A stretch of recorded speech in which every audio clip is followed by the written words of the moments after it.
Good evening. We are delighted you can join us on this, one of the last days of Women's History Month, although we know every day is Women's History Month. And happy Passover for those celebrating. We are so grateful to have you and to share in these stories of women who have inspired us by some truly amazing female writers and performers. Thank you so much to New Eurekan Cafe for giving us the forum to raise our voices and to tell our stories. Um, Please note that there will be a list of who is speaking and the characters they're speaking about in the chat box scrolling alongside the right of the screen. So you'll always be able to tell who is speaking. And if you'd like to read more about the performers and the women they're speaking about, you can go to newyourekan.org, and there are bios of both the performers and the characters they're writing about. Time permitting, please stick around for a short talk back at the end. And if you write your question in the text box for one of the performers and writers, we'll try to answer as many as we can. This is time permitting. Thank you so much, audience, for being with us, for joining us this afternoon, for helping us create HerStory together. I'd like to thank my partner in life and crime and art, Adam Burns, for his unwavering support and brilliant design and video, Gail MacGowan for her dedication and smart direction, Jason Quinones, our co-producer who helps New Eurekan be such a special place to be, Shaun Benett Fauntleroy for her monitor and her great energy, our brilliant performers and writers, and to the peerless artistic director of New Eurekan, Daniel Gallant, for keeping theater and spoken word alive in such a vibrant and positive and dynamic way.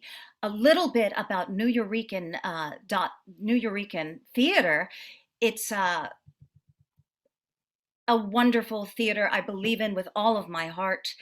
It presents groundbreaking works of literature, music, theater, performance art, poetry, slam, hip hop, visual art, and champions established as well as rising artists from every background imaginable for all ages. To find out more about the cafe, see the program pages, check out the calendar, and come on down to what Allen Ginsberg called the biggest little stage on earth. And please, theater needs your help now more than ever. We all see how important theater is not only to New York City, but to every city in everybody's life. If you'd like to make any donation, and one of them is your being here tonight, but any donations, please go to www.newyourekan.org.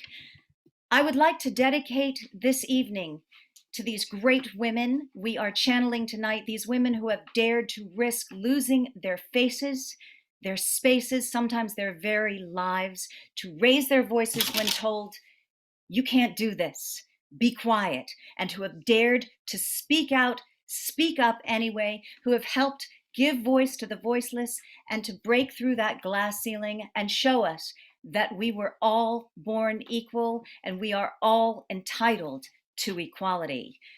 But I don't need to tell you about these women. Let these women tell their stories, celebrated or unsung. These women are an inspiration to every little girl, to every woman who has asked, is there more for me?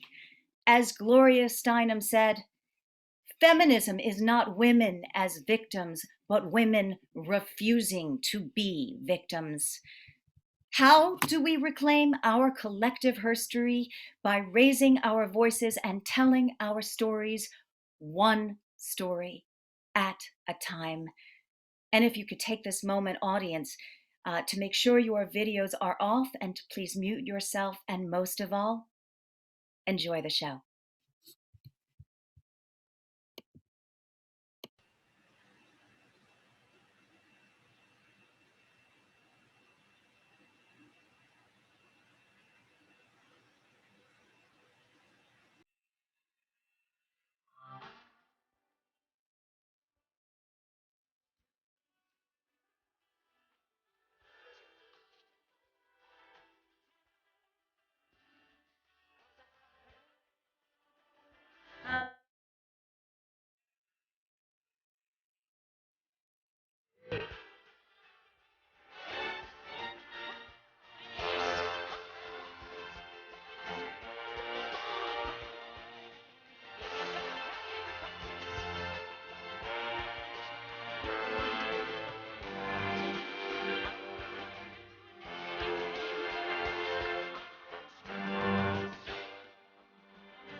numbers too big to...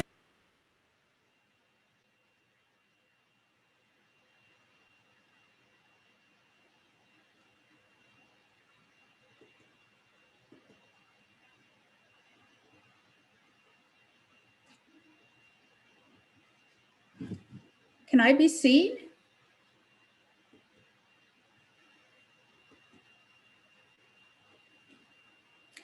From a young age, I had a strong sense that a lot in this world needed fixing. My parents were immigrants from Barbados and Guyana. They met in Brooklyn, got married, had children, and passed on to us the eye of an outsider. Mom was a seamstress. Papa, a factory worker. Papa didn't finish high school, but he anointed himself the mouthpiece for our block on Liberty Avenue in Brooklyn. Oh, that was way back, 1934. For all my father's aspirations, Mom was in charge of savings so we could own a brownstone, their American dream. Brooklyn politics was one derailment, though. The Great Depression was the other. There were no daycare centers in Brooklyn when I was a kid. In order for my parents to work more hours, they sent me and my little sisters to live with our grandmother in Barbados. I returned to America 7 years later at age 10. Oh, my return was a shock. From running around barefoot in my grandmother's farm to being cooped up in a cold apartment in a tenement building in Brooklyn with a hive of strangers. It was worse at the playground. Ooh, you talk funny. It was my lisp. Oh, those were the days when I prayed every day for it to go away. Not only did I have a lisp, but I returned to the US with a Barbadian accent, sounding Bajan.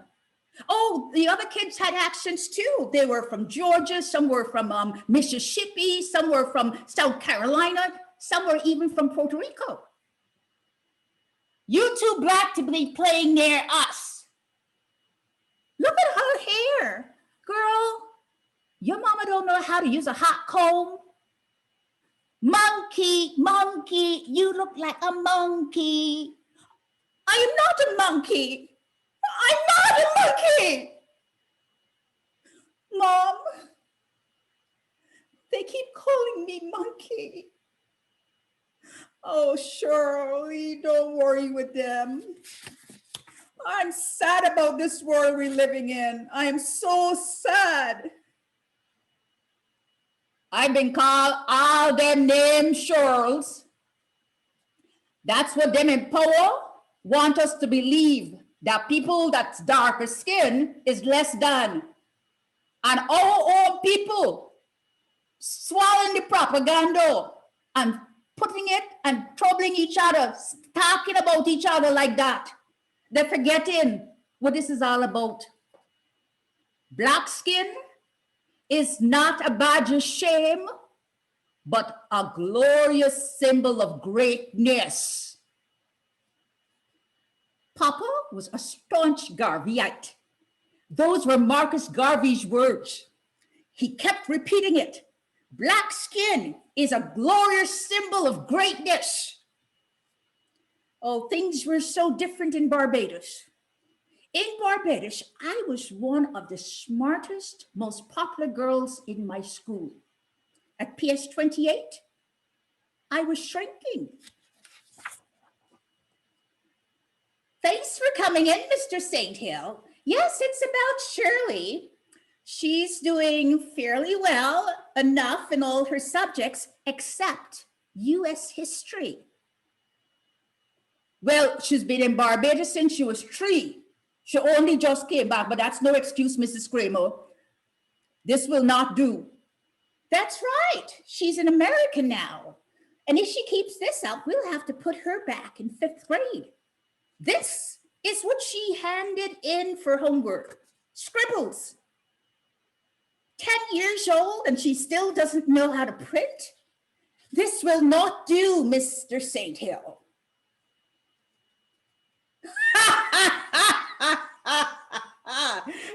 It's brilliant, Mrs. Graymo. This here is hieroglyphics. You missed that. Last weekend, I took my children to the museum and had them copy some of it down from the Egyptian exhibition. You didn't catch it. Well, it's not just that. Shirley is very antisocial. She doesn't blend. Blend? Who says she got to blend? Here's the thing. The approach this school is taking is not going to work out for my child. Shirley needs to be challenged. She'll be put in the appropriate grade for her age, and I will make sure she'll go to the library every Saturday and take out American history books. She'll catch up on her own. She's a voracious reader, you know. Oh, you didn't catch that either. Uh-huh. I did not blend in junior high school. Mrs. Kramer was right. Oh, got worse. The kids called me Bony Maroney. Shirley is nerdy. You're too black, stay back. Despite all that, I loved school, especially U.S. history. So I got through high school and was looking forward to college. Before my time, only young women from rich backgrounds could go to college. Black young women like me, no matter, even if we finished high school, we were destined to menial jobs. It wasn't going to be me. Mom and Dad, Papa, Mama, I got scholarships to Brooklyn College, Oberlin, and Vassar. That's my Charles. Which one is it going to be? Vassar. All the way to the top. I didn't tell my parents this, but I wanted to move far away from Brooklyn, away from poverty, to a stately school, somewhere in the countryside. I'd reinvent myself, graduate, become a teacher, marry a doctor. But that night, I overheard my parents. The scholarships are getting cover everything. We're gonna have to pay for room and board for the schools out of town. I don't want her to be studying, worrying but money when she should be studying. I just don't know how we're gonna have to work more, that's how. But working more hours gonna mean no time with the 3 other children. The next day, I told my parents that I had decided to go to Brooklyn College. It was there that for the first time, I was debating race with others from different cultures. Today's proposition is the American dream is alive and well. Hi, I'm Linda Savito. I believe the American dream is alive and well. Here's why. The way the system works is that there's a hierarchy. And the genius about that system is that with hard work, and that's not a bad thing, those at the bottom can make it to the top of the ladder, like my parents did. That's the incentive that keeps everyone working and keeps the American dream alive. My name is Shirley St. Hill. They are people like my parents who work as hard as anybody you ever knew, who will not make it to the top of that ladder. Widespread poverty exists in America, one of the richest countries in the world, and one reason is because there are barriers to prevent people of certain groups from getting to the top. That's what you're promoting? That's the system you are promoting? The system I'm promoting is better than other systems in other countries, and that's why everyone flocks here. What? My African ancestors didn't flock anywhere. They were taken, shackled, and shipped to this country and other countries like Barbados and Guyana where they were enslaved. After my ancestors were freed, they were exploited. That hasn't changed. Freedom denied, equality denied, economic leverage denied. I object to that characterization. Have you ever heard of the United States Constitution? We live in a democracy. Hear this. I do not recall in all history a nation appearing so well in its written words regarding human rights and so badly when it comes to action. That's a quote by Archibald Grimke, a 1920s civil rights lawyer. We live, this democracy, our democracy, is on paper only. That's what needs fixing. That's what needs fixing for the American dream to live. I did not win that debate, but it encouraged me to keep debating. I wanted to let people know what people who looked like me were going through. I joined a political society at Brooklyn College, and then by my junior year, I was known for my public speaking skills. Oh, I was a regular at political events on campus. I can't never forget, there was this local white politician who said, Negroes will advance someday, but they will always need white people leading them. His words were insulting enough, but what got to me was the arrogance. And I said to myself, one day, I'm going to show you what a real leader looks like. Meanwhile, the white political machine of the 17th and Sandhi district never had and never would pick a Black candidate for a leadership position. And my Bed-Stuy neighborhood was 82% Black.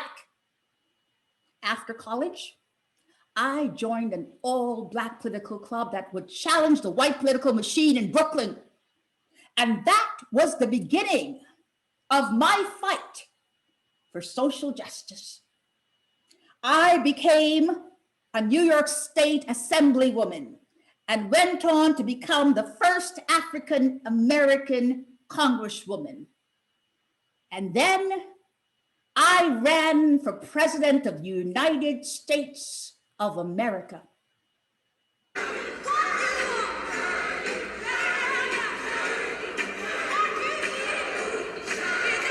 What you're hearing are Shirley Chisholm supporters chanting, Shirley, Shirley, Shirley, as we all wait for her to arrive on the convention floor here in Miami, Florida.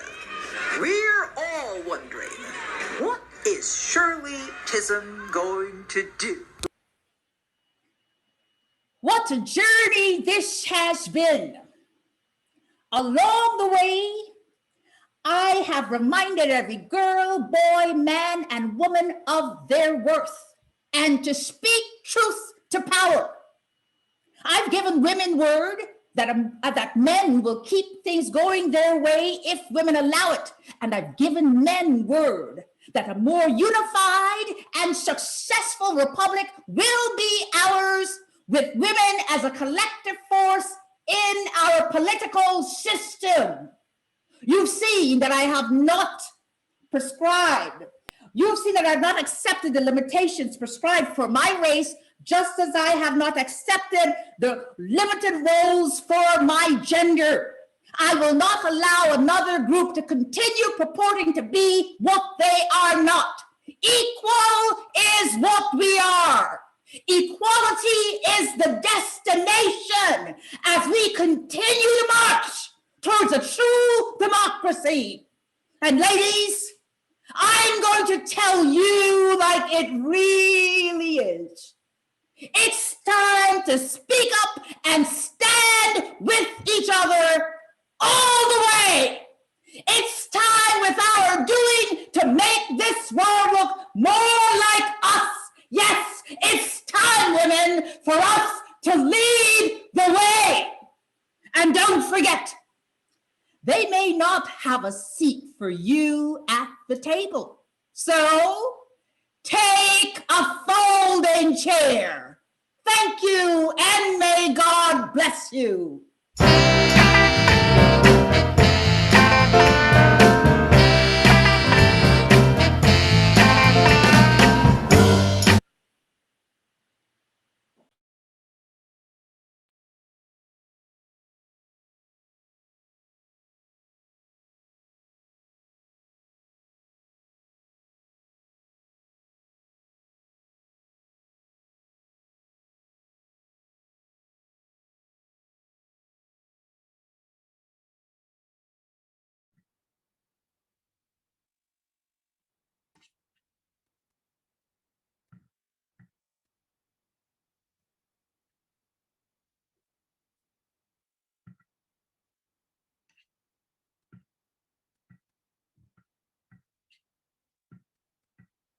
This beam of starlight from the ancient universe, this seed of amor that blooms into the flower of resiliency, this pocket knife that has been wiped clean of blood. This is for every sacred pussy who has ever been grabbed, for every human being who identifies as a woman who has ever been violated and made into a pre-existing condition. This is for every sacred pussy who has just lost their health insurance, who nurses the destruction of the drones that fly over our heads, who pray in dilapidated churches even when the bomb debris chokes the air, who remained silent all those years with the phrase, "Me too," lodged in their throats. Sacred panocha, who grinds, dances, and flies on stripper poles, cleansing souls, while fat Catholic priests close their doors to the needy and undocumented. Somehow, our legs are always open and vulnerable when crossing the border on foot to the United States of Bank of America, where every product sold in this country depends on the advertisement of my double D set of weaponry and hopes of buying their way into my sacred passage. This is for the female educators who breathe hope into children of color, mothering lost niños who have been abandoned by the system. The women in the fields picking oranges, cotton, coffee, strawberries, and your favorite, avocados, picking up your fucking dry cleaning, picking up the pieces of our lives. This is for single mothers who father a family, a neighborhood, los barrios, a new way of life. This is for the women who redefine motherhood, the spectrum of women who redefine gender, redefine pussy itself. This is for Angela Davis, the goddess who challenges us to imagine a world without prisons, to envision liberation 7 generations ahead of our lifetime, to demand socialism, the necessary soil for anti-racism, to charter the new territory of femme independence, finally exploring our full potential, uplifting those who were lost to imperialist domination. This is for Tamara Burke, Leslie McSpadden, mother to Michael Brown, Sonia Sotomayor, Rose McGowan, Anita Hill, Kamala Harris. God damn it! This is for Angela Davis, traversing courtrooms, solitary confinement, academia, federal buildings, Black power movements, international solidarity. Her veganism as spiritual commitment. This is for my mother, who not only survived domestic violence, rape, and stage 4 bladder cancer, but thrives in laughter again and again. This is for my grandmother, who birthed 12 children in Costa Rica, healed twisted bones and laid her hands into the dirt to grow things for over 50 years. This is for the women whose names will never be mentioned in history books, the angels who hid at night, learning by candlelight under a false made-up name. But most of all, this is for every sacred pussy who grabs back at the illusion of a democracy, marching, standing, and organizing. There is a light that forms in the wombs of women, a life force generated and connected to the center of the earth. When pussy grabbers frack the layers of earth, spill oil into our blood oceans, when they believe that their buildings will stand higher than my mountain breast, this is when sacred pussies gather. United, we bloom loose, knowledge, and everlasting amor. This is for you, Angela Davis, always whispering an incantation of justice in our ears, pounding our feet alongside of her for Women's March, standing in front of the White House, towers, open fields, dismantled prison walls, urban landscapes, and battlefields, unafraid to bloody our knives again.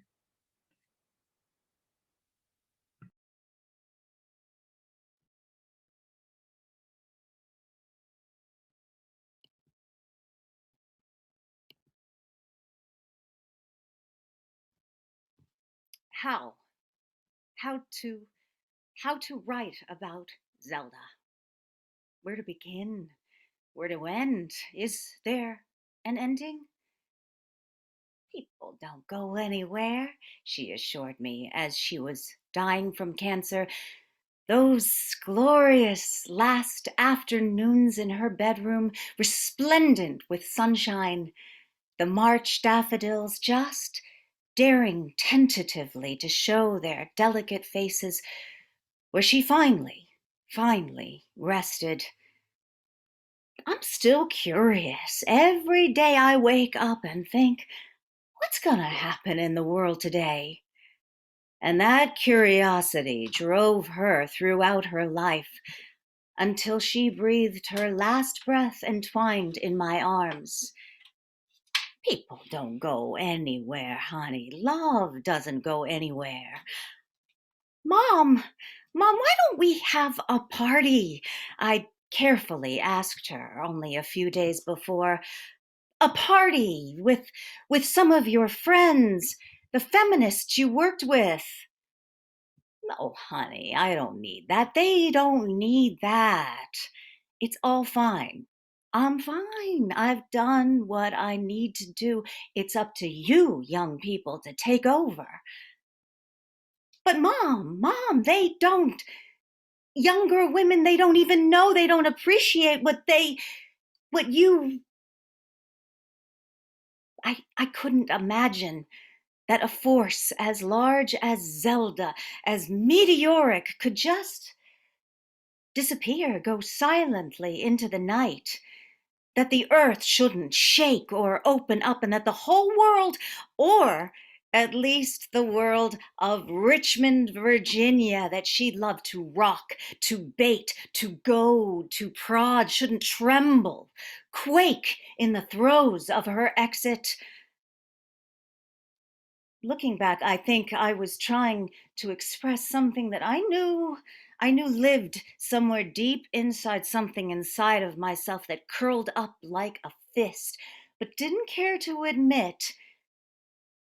Daughter of Zelda, I'd grown used to the way people said the word feminist as if they were spitting out something that tasted like some unspeakable object they'd found on the bottom of their shoe.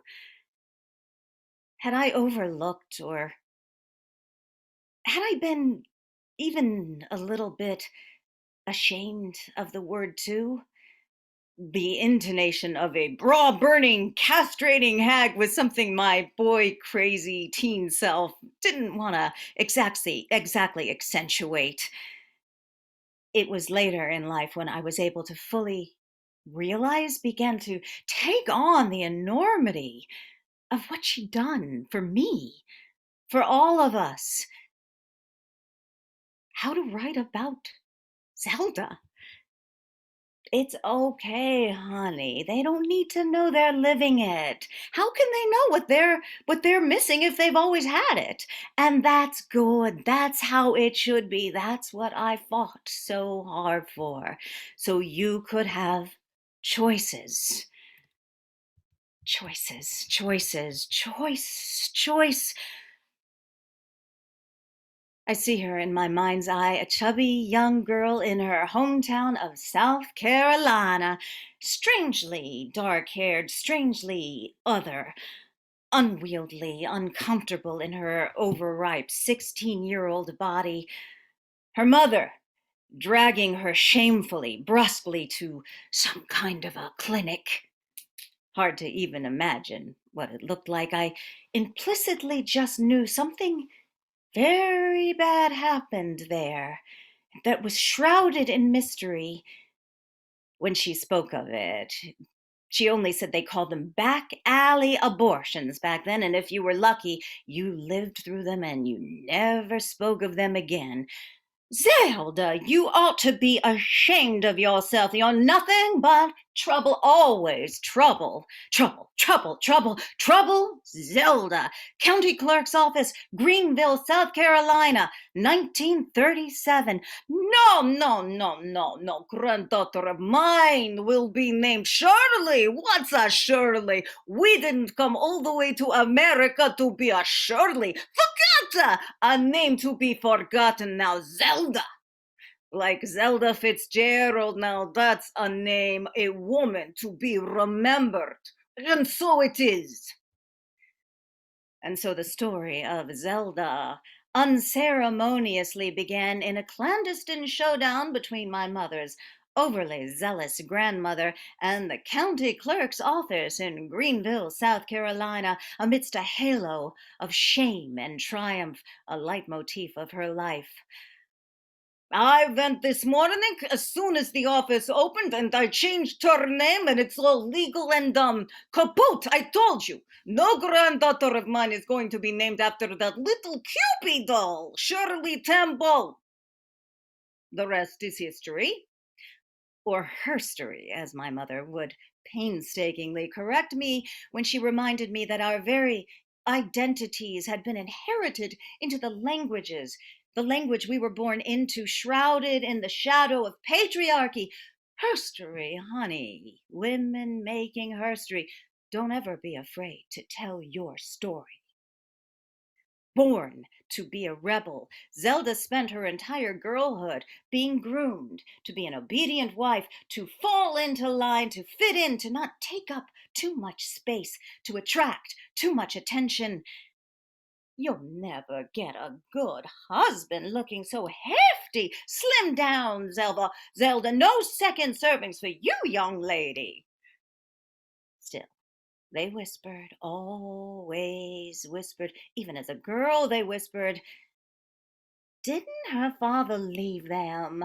Oh, what a shame. Couldn't understand a word he was saying anyway. What was he, Russian or something? I think they're Jewish, too. Just because they come here and change their names doesn't mean Hitler wouldn't know. Zeke the freak!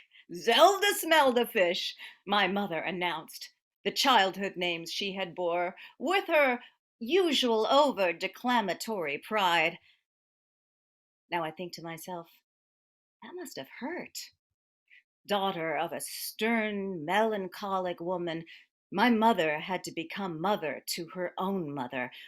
Her mother who lived for her son, Sonny, the boy, the one, the only. You make the sun come out, my son, Sonny, my sunshine. And amidst all the many tales of Zelda's, and she could tell them. She could tell them, tall ones, short ones, you name them, she told them. She was so tricky, you never quite knew what was reality when she told a story. But shifting through grains of memory to rebuild, to remember, to carve out a knowing of the all-knowing, never really knowing Zelda. The one thing I knew for sure, my mom hated not being given a choice. But I knew this one story was true. Mom, when can I have a bicycle? I don't care what it looks like. Don't care, just a bike. Any bike. 10, 11, 12 years old, she waited year after year. You're not ready yet, Zelda, but maybe one day if you're good, young lady, and no dessert for you. Just look at that lumpy figure of yours. But the fateful day came, and there it was in her driveway, gorgeous, sparkling in its chrome resplendence, whee, feet pedaling, taking her farther, farther away, down blocks at a dizzying speed, row upon row of neat little houses disappearing into a hazy white blur, the heady intoxication of freedom at last. That night she couldn't bear to be parted with that beloved bike, but she obediently parked it in the driveway, just where her mother had told her, safely tucked there until they could be reunited again in the morning. Crash! Steel meeting steel, an assault of glass and chrome splayed upon the driveway in a tangle of bloodied metal limbs. I'm sorry, Zelda. Sonny accidentally ran over your bicycle. You're sorry, aren't you, Sonny? Say you're sorry, Sonny. You see that? You see that he's sorry. He feels so bad, Zelda. Oh, poor Sonny. He feels so bad. Now you go to play and we'll see what the future brings. It never brought another bicycle. What did it bring? Marjorie Webster Finishing School, where my mother was sent to learn to pour a cup of tea just so, with your little finger perched like you're saluting the flag. And she graduated with the honors of a husband, just as she was supposed to, and she poured cup after cup of endless tea. And 2 children, just as she was supposed to, and a sickening awareness in her now svelte, tamed body that this was it, the end, kaput. And the final finality was her husband's hateful spirit. And no matter how much she cowered and placated and cooked and cleaned, he would always be cruel, and he would always despise her. And quietly, while she said she was visiting her aunt, she took that trim little figure of hers from Richmond, Virginia to New York City, where she did print modeling. A pixie model, they called the short models back then in the 50s, and she silently, arduously saved every cent she made until she could take those 2 children of hers away from that father and leave him for good. And finally, Zelda, the real Zelda, was born.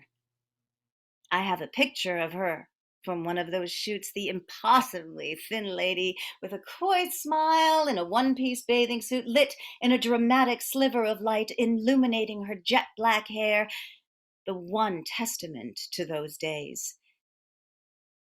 She autographed it for me later, not trying to hide her disdain for having to wear that appeasing smile. It reads, "A woman is not the sum of her parts." Eventually, she met another man, a gentleman who was her life's partner, a man with her same sense of rebellion, my father, and she took his last name, Nordlinger, some old habits too deeply ingrained for even Zelda to escape. But she regained him constantly about the perils of patriarchy. "I know, Zelda, I know, the problem is testosterone," would be his well-trained answer to her constant observations about the sexes. But he really did know. And then 2 more children. One of them was me, my mother. The woman who cooked me breakfast every morning and packed me lunch every day and had a hot dinner waiting for us every night. How did she do it? The woman who picked us up at carpool with a true cigarette precariously perched between her lips, driving up in her shabby green Volkswagen, always just a little late, she was so busy, her bumper stickers proudly proclaiming, much to my adolescent shame, Cinderella married for money. Adam was a rough draft. The woman who read Betty Friedan's Feminine Mystique and without a beat posted a notice at the Richmond YWCA to see whether other women might have felt as she did about women's rights. Apparently, there were quite a few, and founded the Richmond chapter of the National Organization of Women, now helped to make it a force to be reckoned with in the 1970s. The woman who, inspired by the civil rights movement, staged a sit-in protest at the male-only soup bar at the Tallhammer's department store and called in the news to watch her and her feminist friends, compatriots, as she sat demurely at the counter in her little white gloves to desexgregate the place, as she called it. What did you order, Mom? Oh, I don't know, honey. I think it was a grilled cheese sandwich. That grilled cheese and Zelda ushered in what was to be known as the beginning of the women's rights movement in Virginia.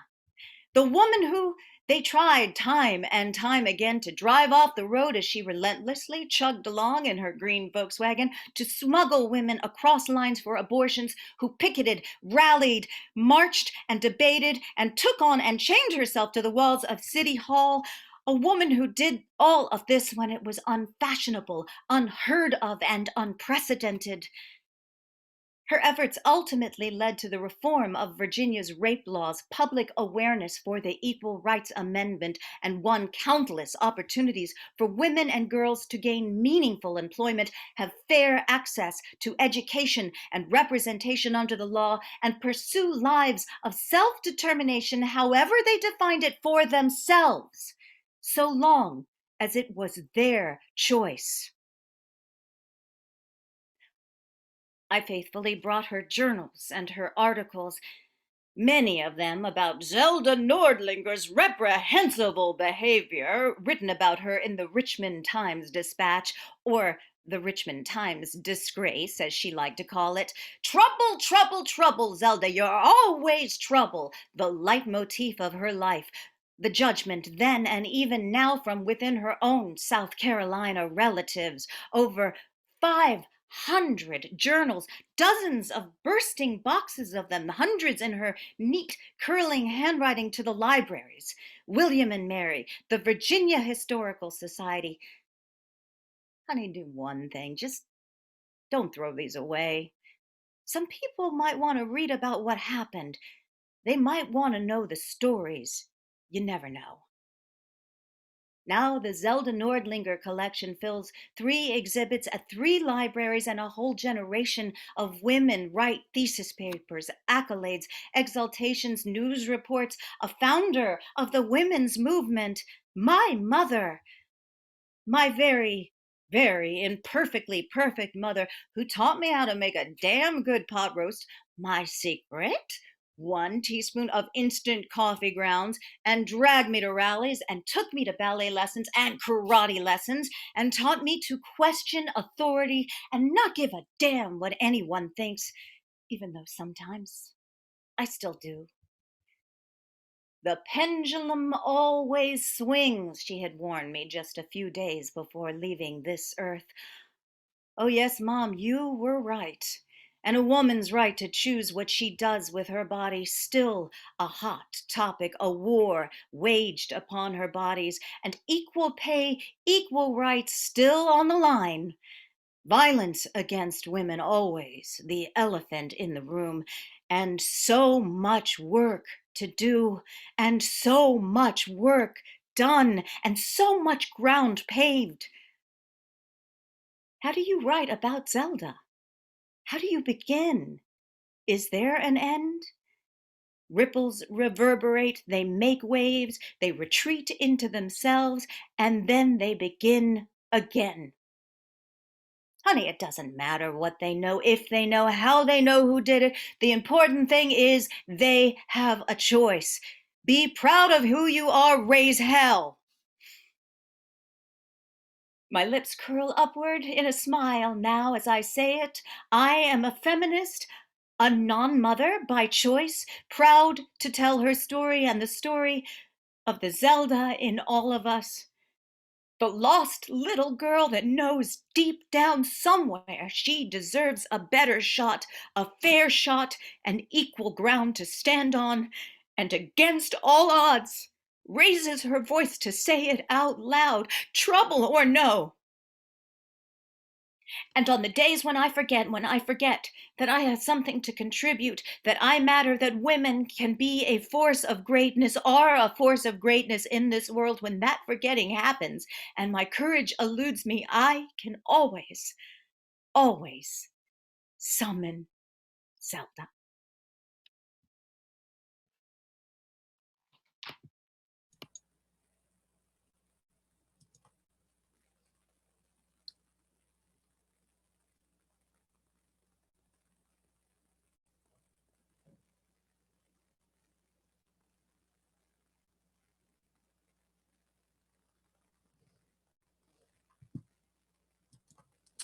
Hello, my dear one.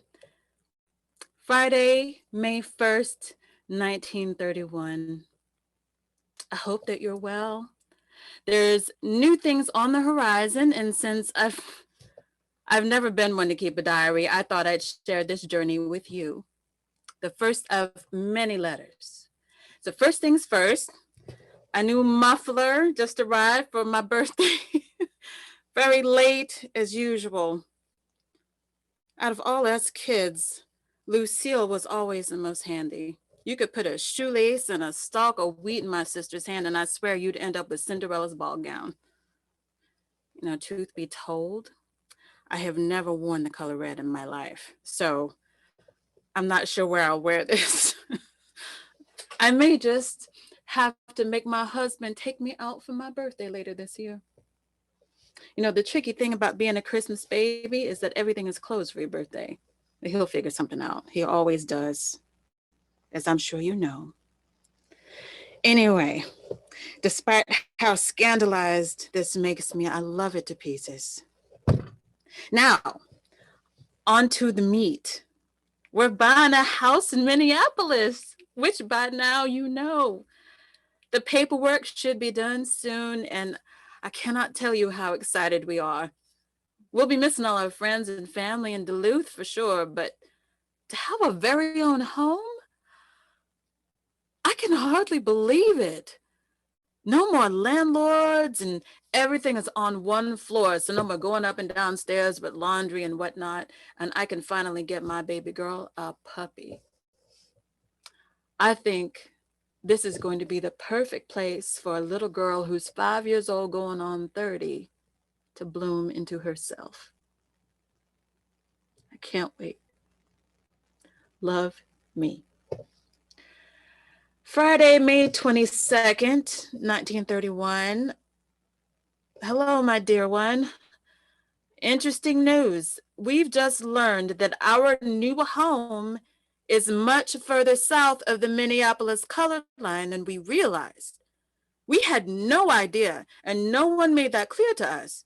In fact, there are no other colored neighbors around for blocks. I don't know what to do because we've already paid for the house.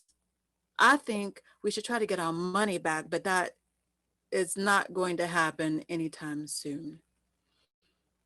Arthur Arlington Lee did not fight over in France for a country he was willing to die for just to be told where he could and could not buy a house for his family. I'm trying to stay positive, especially in front of you. But honestly, I feel sick.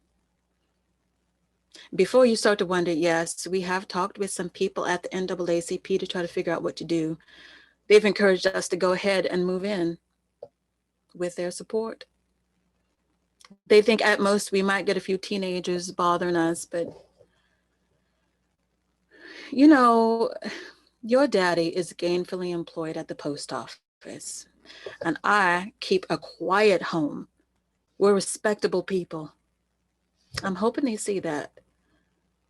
We'll just stay in our house, mind our own business, and enjoy what we worked hard for.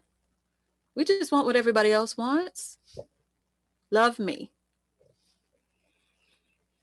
Sunday, June 7th, 1931. Hello, my dear one. We did it. We moved in, and today, not a week after we got here, some very polite folks from the Eugene Field Neighborhood Association came over to talk with us and told us that although there was no restrictive covenant in the deed of our home, this is an all-white neighborhood and they would like to keep it that way. They've offered us the asking price plus $300 to sell the home to them and move out immediately. Your daddy's digging his heels in. I understand why, but my heart has been pounding in my throat since they left. They wouldn't even sit down. Like we might rub off on them.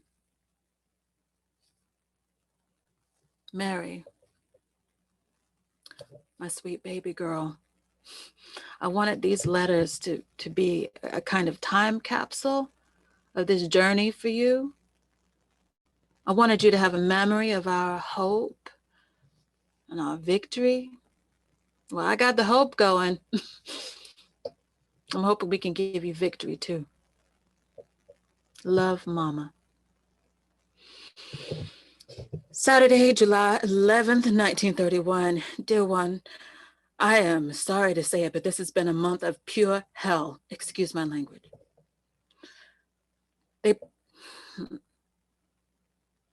They poisoned your little dog. I didn't want to tell you when I found him, but I had to. You look for him almost the minute you get up. Who would do that to a helpless animal? Who would do that? I'm so sorry, baby. I have tried so hard not to let you see how much this all hurts me, but you're like a sponge, like your mama. We thought we'd just get a vandal or two, but maybe some rude neighbors. We had no idea. They've been shouting and cursing at us, saying horrible things, throwing feces on the lawn, black paint all over the siding, and every single window in this house has had a rock put through it. I was making dinner today, and they knocked my freshly made cornbread right off the countertop. Glass everywhere. We have a new lawyer from the NAACP who's trying to help us. She's urging us not to give up. I'll write to you when I can. Mama. Sunday, July 19th, baby, last weekend, over 100 people showed up on our lawn to protest our being here. Oh, what a horrible memory for you. Last night, there were 3,000 to 4,000 people at least outside from all over Minneapolis, and a group of them pulled a policeman off of his motorcycle and would have beaten him to death if the other officers had not grabbed him in time. At any moment, I expect these people to rush into our home like a flood and overtake us. I can't stop shaking. I can't protect you. I don't know what to do. All I know is I want to leave from here. They parked ice cream trucks outside, like we're at a fair. Music. So you'll remember this, how we have to keep all the lights off in the house at night. We sleep in the basement now. Whole house is dark. Well, the part that they can see anyway. Your daddy is standing upstairs, watching out with a few friends, and his buddies from the post office and the military are guarding the house from outside. I pray that nothing happens to them.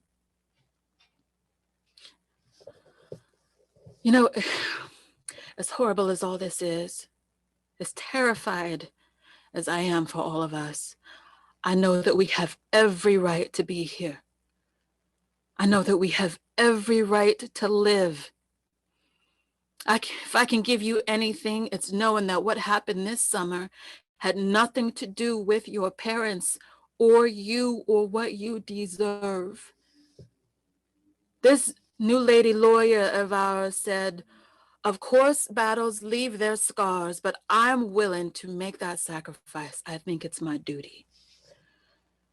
I'm terrified, but I'm making this sacrifice for you because you deserve it, my beautiful girl. Mama.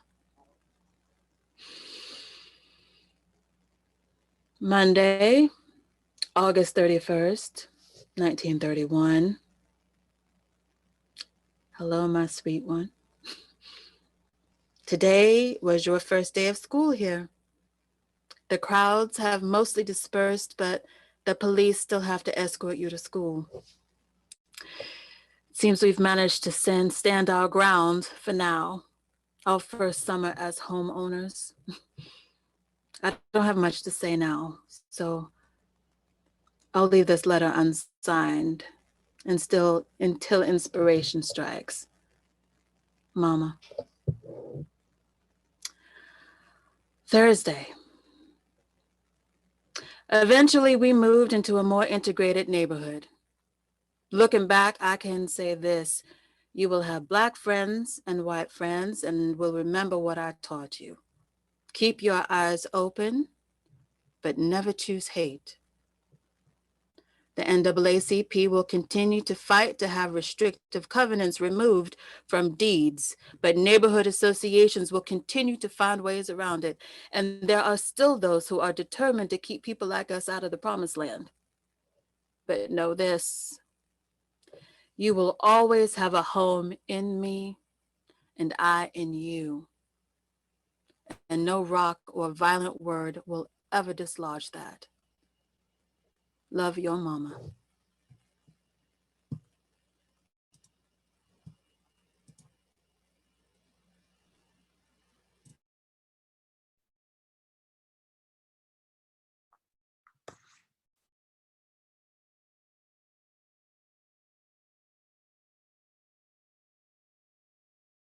When I was a first-year graduate student in the theater department at Catholic University, 1964, I was cast to play Helen Hayes's alter ego in the play, Good Morning, Miss Dove.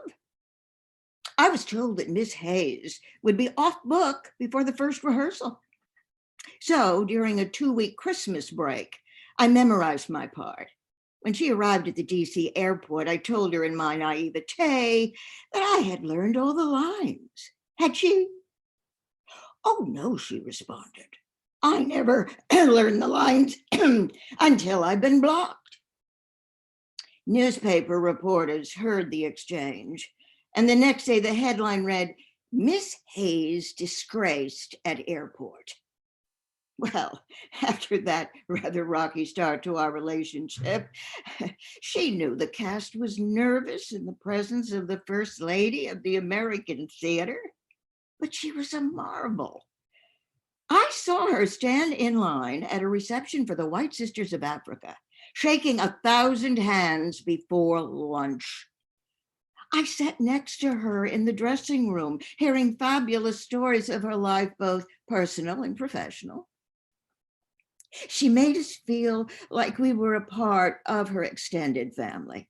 When we parted, I was thrilled to receive a short note from her in which she wrote, I came away from Catholic U greatly enriched for having known you. She invited us to visit her at her home in Nyack that summer, that she would be running a hostel for the fair. To this day, I regret I could not take her up on that invitation. All these years, she has been my shadow, my role model, my inspiration, sometimes asking for solutions. What would Helen do? I discovered a speech of Helen's that deeply moved me. She gave it at the National Theater in Washington, D.C. on May 13, 1985, at the first annual Helen Hayes Awards. By the time I was 21, I was overacting frightfully and using all the cute tricks that had stood me instead. I had reached an awkward age. not sophisticated enough to be considered a woman of the world or a charming flapper.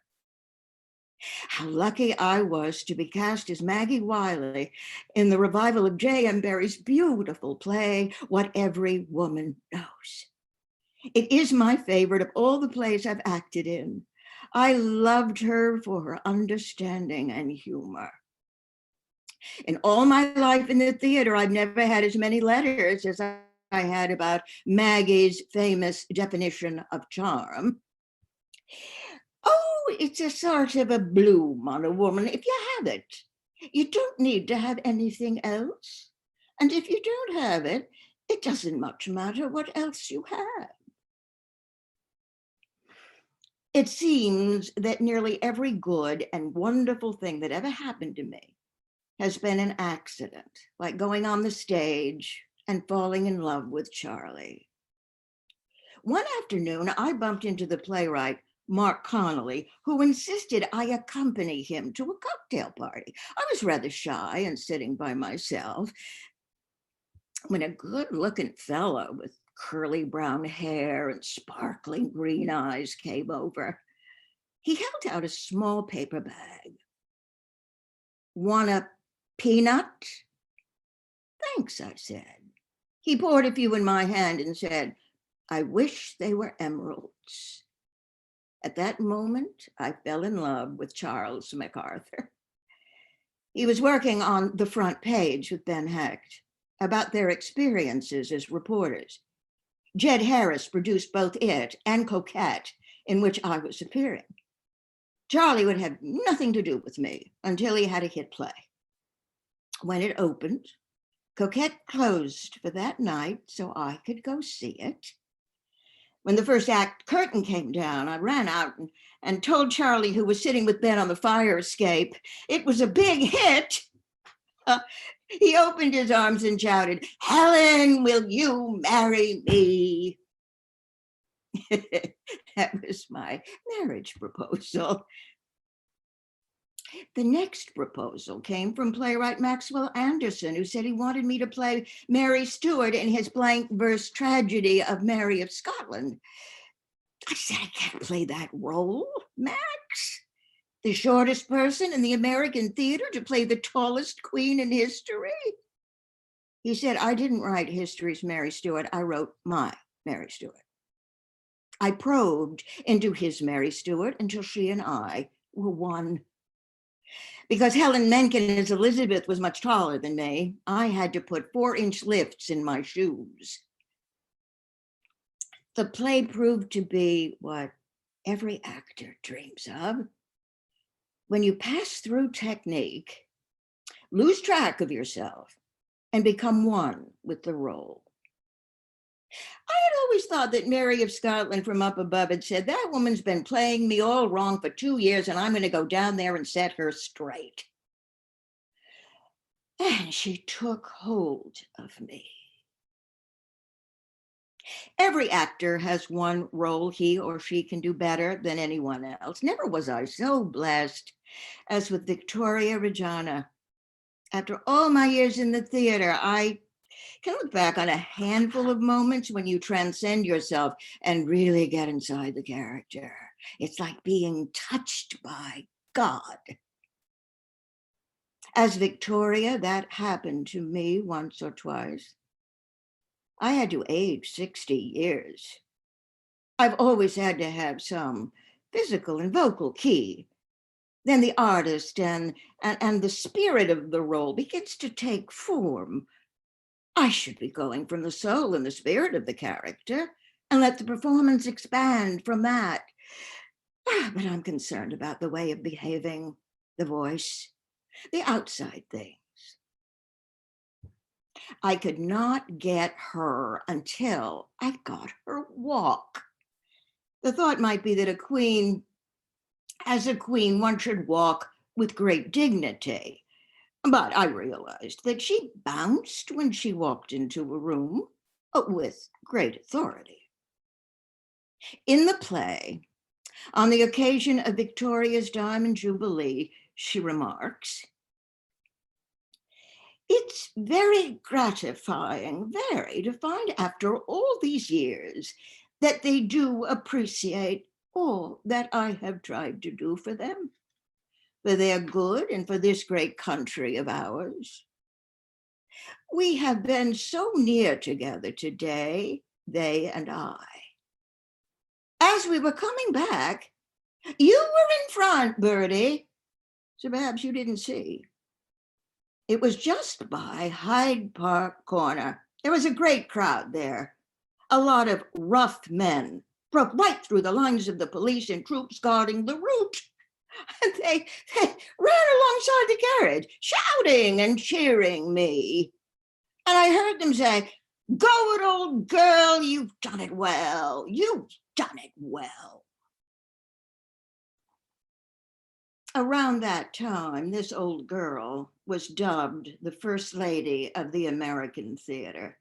Well, the accolade was embarrassing because there were several other first ladies, including Ethel Barrymore and Lynn Fontanne, and also because the first ladies I admired were Abigail Adams and Eleanor Roosevelt. But since the label stuck, I began to feel obliged to live up to it. George Bernard Shaw wrote, "I want to be thoroughly used up when I die. For the harder I work, the more I live. My life belongs to the whole community, and that as long as I live, it is my privilege to do for it whatever I can. Life is no brief candle to me. It is a sort of splendid torch, which I got hold of for the moment. And I want to make it burn as brightly as I can before handing it on to future generations." Thank you for naming an award after me. It is my great honor to ask all of this year's nominees to stand so that we may applaud your hard work, your talent, and your dedication. The last time I saw Helen was at a book signing. She was autographing copies of her book about aging, entitled Our Best Years. As I was leaving the table, I heard her call out, "You're still married?" "Yes," I replied. "Good," she exclaimed. "Be happy."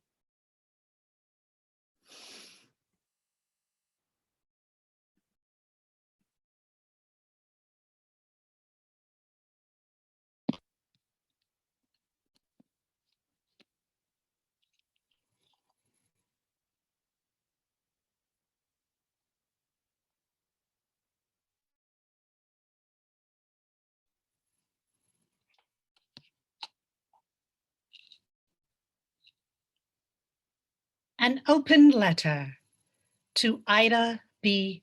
Wells. Dear Miss Wells, it is with the utmost respect and admiration that I am writing to you. I find it necessary, Miss Wells, to communicate with you because, well, so much has happened since your untimely passing on that dreadful day, March 25th, 1931. Perhaps you did enter this world at the right time and the right place in history. But my dear, your parting came much too soon. You were born on July 16th, 1862, in Holly Springs, Mississippi. Miss Wells, did you know then that you would accomplish in just 68 years what most of us could not possibly do in 3 lifetimes? Investigative journalist, educator, feminist, activist, sociologist, public speaker, abolitionist, and certainly anti-lynching crusader. Fearless and uncompromising, you spent a lifetime lending your voice and pen to anti-lynching and women's rights at a time when, Mrs. Wells, that could have gotten you killed. You founded and co-founded numerous civil rights organizations, including the National Association for the Advancement of Colored People, the NAACP. And with Harriet Tubman, Francis E.W. Harper, and Mary Church Terrell, you co-founded the National Association of Colored Women. You were born into slavery, but that condition neither limited nor defined who you were or what you would achieve in this world. Decreed free by the Emancipation Proclamation just 6 months after you were born. As an African-American female, you still lived under a canopy of racial and gender discriminatory laws and practices that kept you under its thumb. The eldest child in your family. At just 14, you began teaching in a small, drafty, one-room school. And then, at age 16, your beloved mother, your father, and an infant brother, in one fell swoop, all died during an horrific yellow fever epidemic. Miss Wells, how did one so young deal with so much death? Of course, being the resourceful young lady that you were, you dropped out of school to take care of your younger siblings and somehow convinced a school administrator that you were 18 when in fact you were barely 16. And then you landed a job as a teacher. Since your passing, Miss Wells, yellow fever epidemics have killed tens of thousands of people and destroyed communities all over. Breaking news, breaking news. Miss Wells, it is with profound sadness that I inform you of an event that not even you, armed with your mighty pen, paper, and savvy investigative skills, could have imagined. At the start of 2020, America and the rest of the world fell victims to a devastating pandemic called COVID-19. To date, this brutal virus has claimed more than 500,000 American lives, with worldwide numbers still yet unknown. For over a year, Miss Wells, we've been silenced, quarantined, masked, and brought to our knees by this pandemic's immeasurable destruction. I wonder, how would Iola have written about this pandemic? Iola, that was the pen name you adopted as a protective barrier against retaliation. You were attending Fisk University, and it was there where you began writing about issues on race and politics in the South.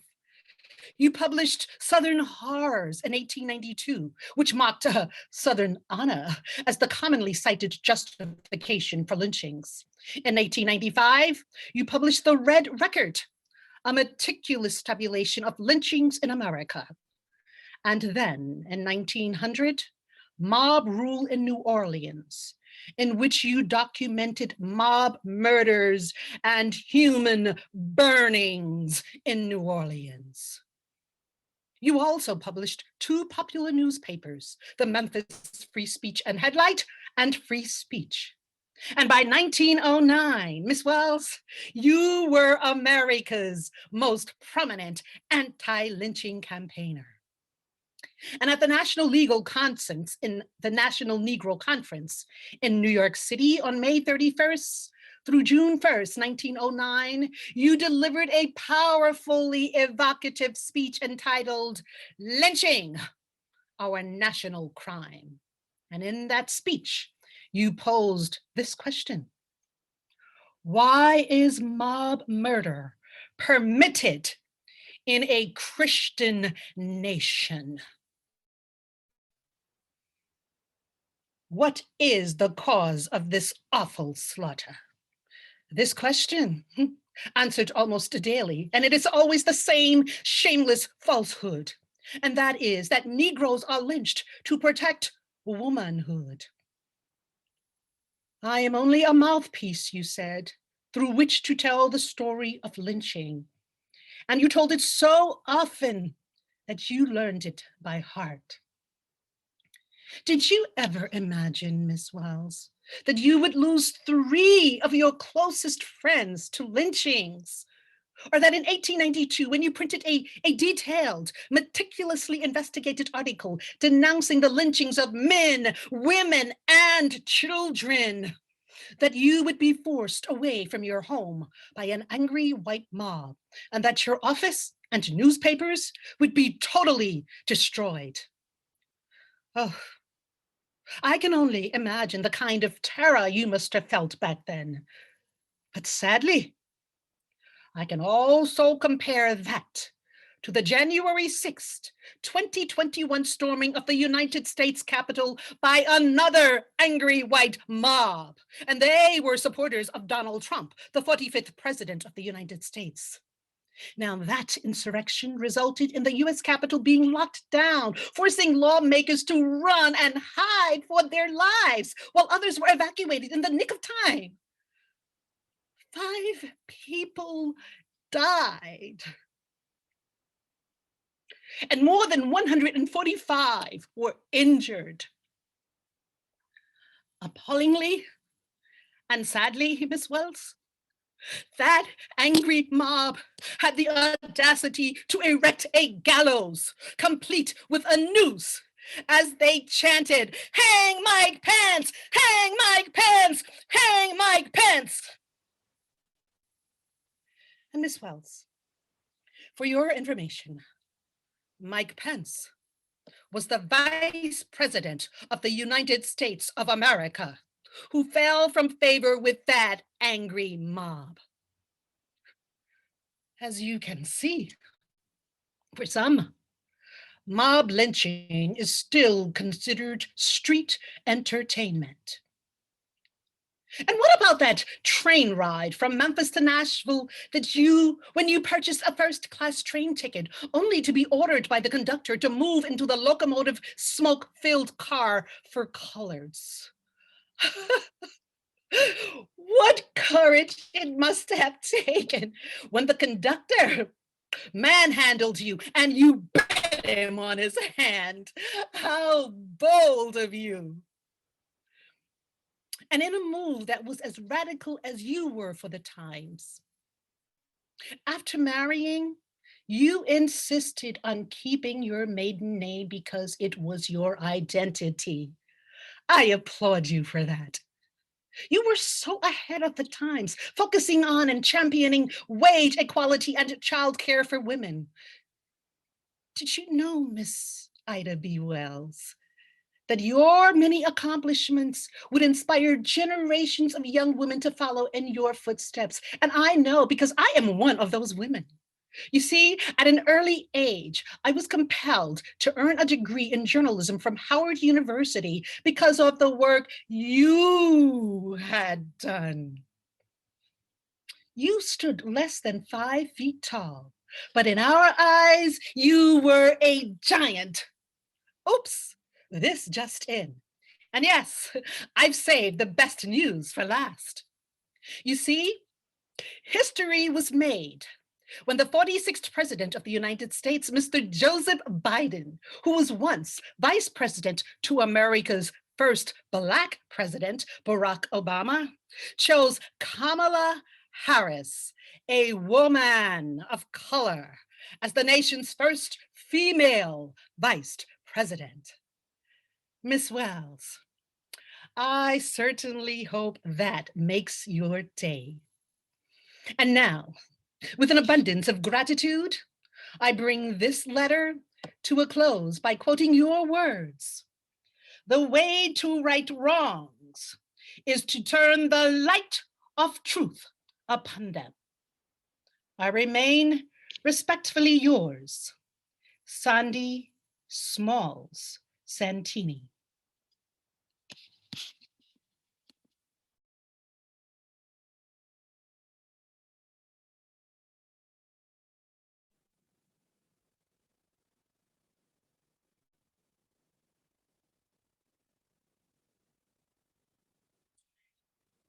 For secondary school, I attended the Sisters of the Holy Faith in Clarendon Street. Beside it was called the Poor School, where children went to be educated free. The stone wall between the schoolyards was great and strong, but I found a chink and peered through to watch the poor ones, playing games same as ours, only they were barefooted. And she's pelting in and out. Wild stray of a girl, beautiful wavy hair flying out behind. She's running the legs off herself. She doesn't know when to stop. And she's sick. Maybe she's sick. Sick for a week, fortnight. Then I know she won't return. Never cried as much the day she left her school. Don't know her name. Don't know the even half of her. So I'd go out walking Dublin streets I'd never known before. Back streets, poor streets. And I began to peer in at windows. Never seen so many people live in the damp of one room. And I started seeing frequently pictures of Robert Emmet with his speech from the dock written around the frame. But I could never find anything out about him because the English government was over us at that time.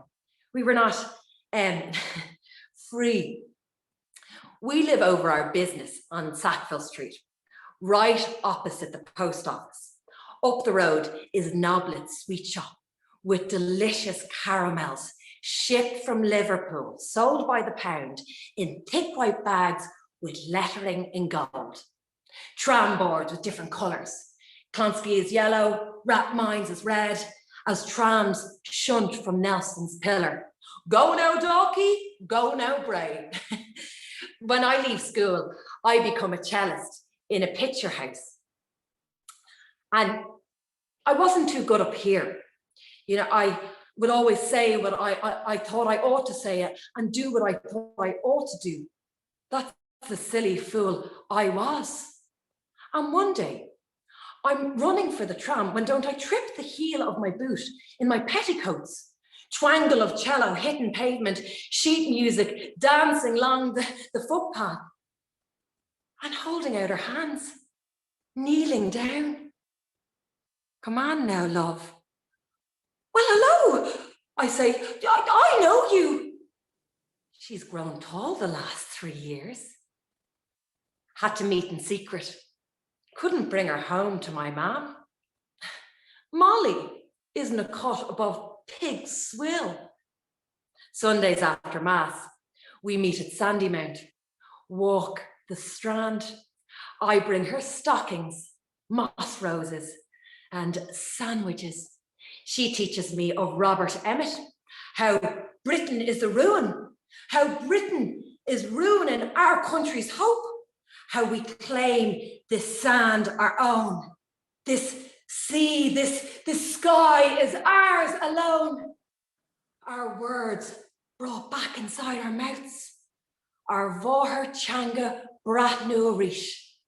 Sundays, the beach, sitting the sands, roaring and laughing, we throw back our heads. One time I turn, catch sight of her, the exquisite, the length of her neck, doesn't know when to stop. That look, and in that look, Molly is looking back. More power to you, darling, she whispers. more power. Her mouth and mine.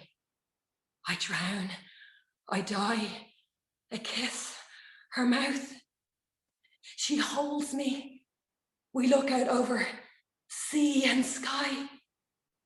Sea pebble in her palm, pebble in my palm. She draws mine to her teeth, bites, cracks, swallows the chips. I bring her palm to my lips, gulp down her stone. Those summer nights, I lie abed alone. Her pebble pits my guts. A solid pick, a ground hold. That is us. Through the winter, the cold. Where is it we can go? And she's busy all the time, learning first aid, general physical training, jumping, vaulting, musketry. She says, Emmett died to free Ireland. What are you doing towards this glorious object? What I could do to help the infant republic. Well, the utmost I could was stash my cello in the nursery wardrobe and leave with the case emptied. And I, as a girl, was at liberty to run pistols and muskets through the byways of Dublin, could brazenly stroll along the soldier's side, and the Tommies never twigged it. Couldn't see her that Sunday. Then Easter Monday was upon us. The whole city's at play. Have to hurry to a matinee at the Rathmines Picture House. Bloody news! In the front hall, my father shouting, bloody news! The Citizens' Army have taken control of the post office. Those young fellas have guns out the windows of the post office. Guns? The guns I carried. The windows of the post office are all broken. I said to them, come on out of that. Sure, you destroy everything. I'm going to Rathmines with my cello out the door. But there's barricades and everything. The revolution started right opposite us, so we to move to our other shop on Wicklow Street. It'll be over in the morning. Daddy didn't want to go. And to crown it all, forgot me stone jar of whiskey. The corporation withdrew all policemen. A terrible silence descended on the city. Law and order ceased. This is a state of war. Through those deadly nights, Molly's pebble burns in me. Where is she? And is she all right? Tuesday morning, I tell Ma'am I'll fetch any valuables from the shop. Heading forth to Sackville Street over the Liffey. Streets deserted, except for looters. Crowds of people, very poor, smashing drapers' windows, drinking their heads off out of the wine cellars, trying on suits and clothes, and they're mad laughing. They crash their way into Noblets, taking slabs of toffee and firing at each other. They had never tasted anything like those sweets. It's like the French Revolution. Standing on the front door still, clutching 2 pillowcases bulging with silver, I stare across the road at the GPO. Terrible worried about Molly. Sick with it. Fit the key in the lock the final time. We got nothing out afterwards. The shop and house went up, burnt to the ground in the great fire of Sackville Street. Was it Friday? No, Wednesday. The Crown forces brought this gunboat up the River Liffey, shelled most of the city, leaving little bits of things standing in rubble, complete rubble. Imagine our treasured city destroyed. 6 days in, they surrendered from the Green and the College of Surgeons. And I see her walk on top of Wicklow Street, dressed in knickers like a boy. She is a boy in the green uniform and the cap as well. Oh, and she's cut her gorgeous hair.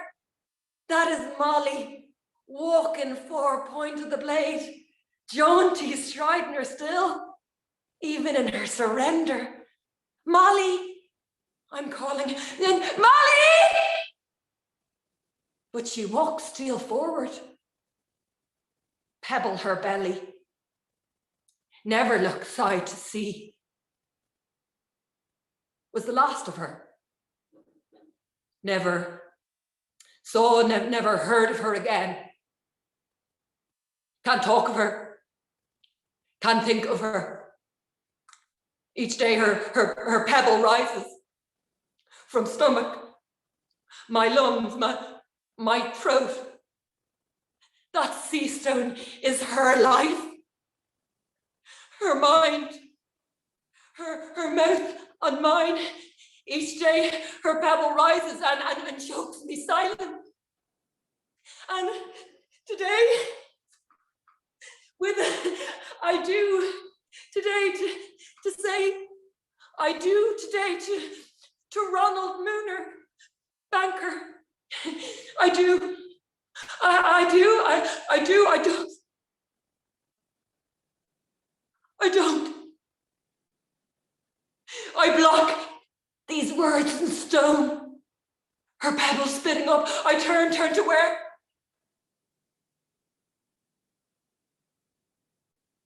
Nowhere. Say more power to me, darling. One more time. More power. More power. Power. More power. Please.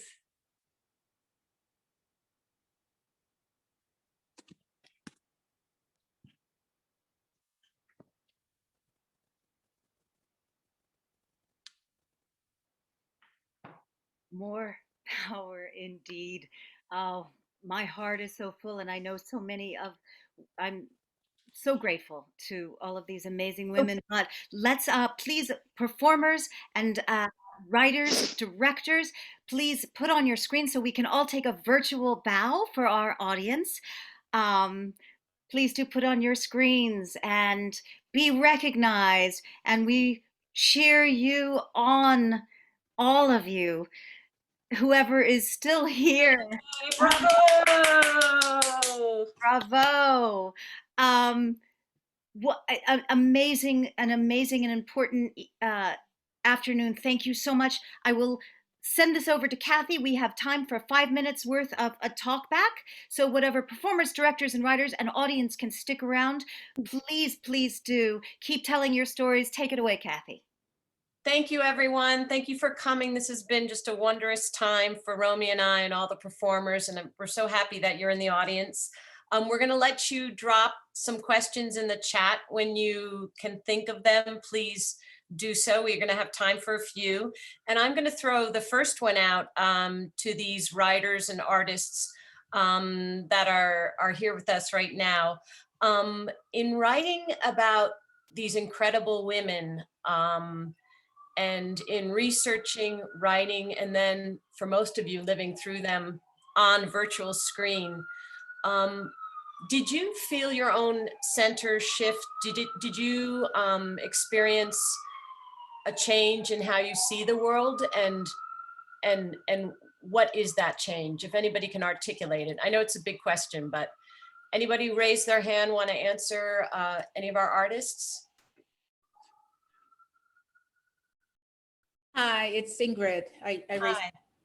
Hi. So for me, for Shirley Chisholm, I really feel as a woman of color, a Black woman, a person who's been an outsider. I'm an immigrant. I came to the US when I was 12 years old. So there's a lot of things about Shirley and I that are similar.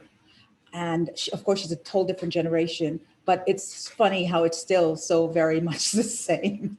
Our upbringing and what we encountered coming back to the US and that sort of thing.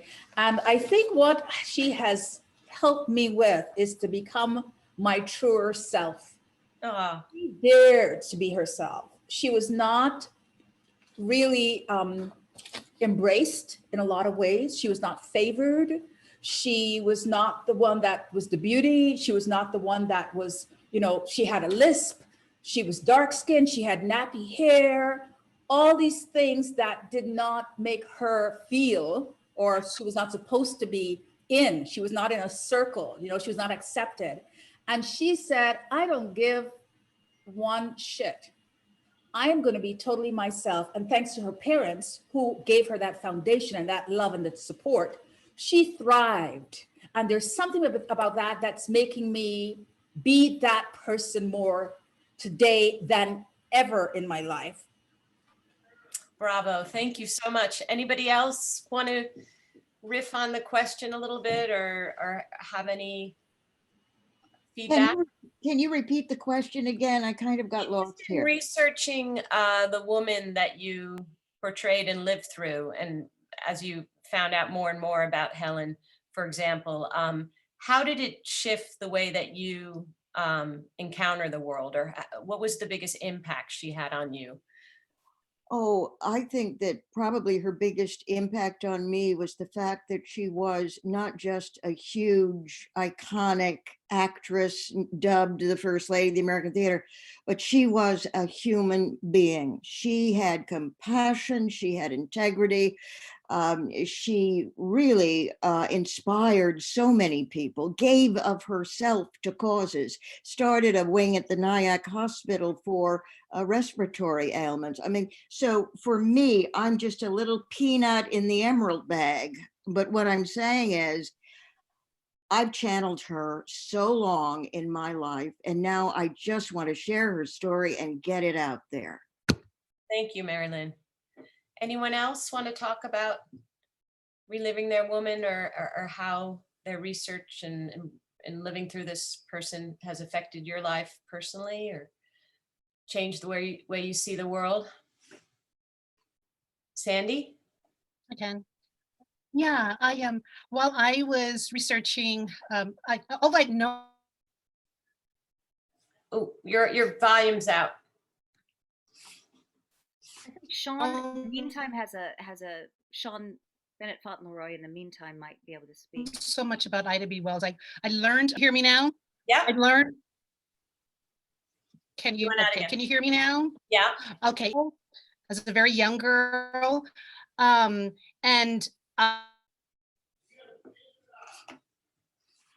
it was just recently when I wanted to write, and I was actually inspired by the insurrection in on January.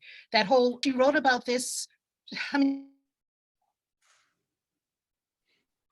Sandhi, you're coming in and out. Years ago, and here we are. History has it triggered me. Can you hear me? Yeah. Ida B. Wells had written about, was triggered in the January insurrection that took place at the U.S. House. She's freezing. The House of the U.S. Senate. So repeating itself. Thank you, Sandhi. We got most of it. Thank you so much. Yeah, we heard most of it. Thank you so much. Shaun, did you have something? Yes. First of all, I just want to give a shout out to Ann Jurgens. I don't know if she's still in the room, but I would not have been able to write what I wrote without her help. She was instrumental in terms of research, having interviewed Mary Lee, who was the one who was the recipient of these letters that I wrote, the made up letters. There actually are no letters. When trying to find a woman that I admired to write about, I remembered reading about the Lees, and in every article that I found, only Arthur Lee's name was put in the paper. It mentioned that he had a wife, but her name was never in the paper. And so I was determined to find out her name. And in the finding of that name, I found Anne's paper, and she gave me a lot of this background. But what occurred to me was how many women are in the struggle of human rights, of civil rights, of women's rights, and are just never mentioned. Their husbands are usually mentioned, or their boyfriends, or maybe if they had an extraordinary child, that child was mentioned. But there are so many women who suffered and sacrificed so much, whose stories are not being told. And so I think that is what I was left with so much, the terror of this woman and the bravery of this woman. And told me that Mary said, no matter what we went through, my mother taught me to never hate. And I thought that was so phenomenal. And, you know, Edith was home all day long. She was a housewife. So while her husband was at work and her daughter was at school, Edith was the one getting these shouts and these taunts. You know, this siege went on for a month, and she stood strong and supported her family through all of it. And I don't know how it changed me, but it has definitely impacted me. Thank you, Shaun. I'm going to ask Honor, who's with us under the name of Joe Goodrich, but Honor Molloy wrote the beautiful last piece, and her actor is here with us as well. And Honor, you and Romy are two of the writers who were related to your women. And when did that seed first come up for you, both of you, Romy and Honor? Like, you know, you knew you had an aunt, two aunts, right? You merged those. Honor merged two aunts' stories into one. And Romy, you knew and grew up with your mother, but how did the writing of it kind of change you in any way, or the more research you got? Take it away, Honor. Where is she? Oh, you're Hello, I just unmuted, or I did not? You Yes, are unmuted. I am I now unmuted? Yeah, Yes. Oh my God. Sorry, I'm lying down in my bed. I'm just really tired. I first wrote this very long time ago in '93. And I had recently come out of the closet, and I was in Dublin sitting on the Strand, and just the story came to me of the love between these two women. And then there was my auntie, Aunt Florrie, who the first time I went there to Ireland in 1981, she was 90 or something, and she said, "Do you vote?" You know, she was so interested in what I knew about history and how I acted as a woman, and what did I care about, and was I a feminist? And she was a 90-year-old person. She was born in the 1880s or something. So I just loved her verve. And then I was writing an evening of monologues about dykes for Wow Cafe, Women One World, down in East 4th Street. And this is 93. And somehow I had the transcription, or I had a tape of my auntie Florrie telling her story about the revolution, the Irish Revolution. And so I wrote a version of the piece, and that was 1993. And I would occasionally pull it up and do a little bit. But then in 2016, it was the Irish, it was 100 years of the Irish Revolution and Irish independence. So I pulled the piece up again, but then I also found another tape of my aunt, the other aunt, Aunt Mari, who happened to be gay. But when I wrote the original story, I didn't know she was gay. It was just one of those wild dumps from the, what's that called? The subconscious, or the world's subconscious, are the stories that run down underneath the ground beneath us. Our ancestors tell us, that magical thing. So I revised it and got a lot of detail about the actual, like the toffee and the burning and the actual street detail. It was from her mouth. So except for I edited it and tightened it and stuff like that. But fascinating process for a piece from 1993 to 2021. I mean, I don't even know what that is. What is that, 28 years or something? Of writing and learning, or is it 38? I don't know. I can't count right now with the brain fog. So anyway, what have I learned about it? I look at my writing over a life. That's what it does. And also the trusting of the instinct, the getting out of the way, the ego and the trying to shape a story or shape a character, but letting this come up through the ground, up through you and out into the world, and then beautiful actor takes over, and even more of that magic, that alchemy happens with the flow, the energy flow of the story also being released. I mean, this woman actually did act in 1916 and did smuggle guns, but she wasn't some little wimp. I mean, not that my character is a wimp, but she wasn't as weak as the character that I have created. Anyway, I feel like I've been going on a lot, but I think learning about letting the flow happen and let those voices come up through you. And Romy, do you want to add, since you? Yeah, I'll just very quickly say, and I hear you, Honor, and Gina and everybody, and with that same perspective of Shaun saying how many stories have been lost or taken from us, or we're just not aware, and that's when I thought how to write about Zelda. And that was the first time I've written about her. It's been too painful to write about her because I miss her so much. So I've been wanting to write about her. So thank you for the opportunity. But it made me realize even more so. I've always said we are the stories we tell, and these I felt more in touch and empowered by writing about it, by speaking about it, and so very interesting to see. I think everybody, audience, and we all have different perspectives, but by taking back words and stories, how important that is to embody that, to tell that story. Every single person whose story has been stolen from them, this is for them, or have been celebrated to some degree, but we need to go further into it.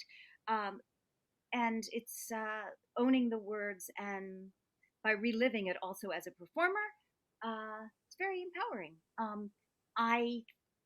I'm very grateful for everybody taking place tonight.